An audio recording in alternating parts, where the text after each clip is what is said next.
Latsaka andavaka karo hoe za raiko reo nantenaigna tsisy hita miaragna akaiza reo loviny za raiko karaha tsisy navita zay vitako karaha tsisy nahita nataoko aveniragna mameno loko tsisy pisina de kely efa foke ka zao raha hitako fa maso miratra keka zao hitako fa maso legna tsisy mamafa sady tsisy manegna tsisy mamaly zagny zay babegna tsisy mizamana fo kofa lentika tsisy mizamana fo kofa rendrika fa de alan'olo sady alan'olo nanataoko mignitsy za nataoko ihagny tsy zaka fa tsy maty-kololo wo nabokako lo andemony efa foan'olombelogna efa karaha bipandrava alina demone efa pyramile evim-belogna tsy haiko na za tsara fana loatra fa magnantegna tsaragna amitsika tsaraikaraika magnantegna lavambolo tsara lay fa aleko misoroka komboky ninafa zao fotoagnany anjarako ndraiky anjarako mamafy zay tiako ambolegna anjaranao tsy mijany magnantegna tsy asiagna fandigna fa io zay tiantegna amizay atao zay gnataoko longy nataonao tiategna ho ataoko fogna eky fandehagnana zava-dehibe fa lasa zava-dehibe igny kofa anao tonga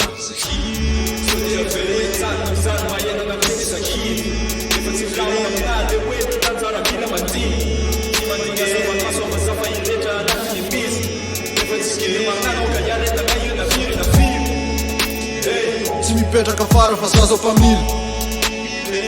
na ino kitona kiatra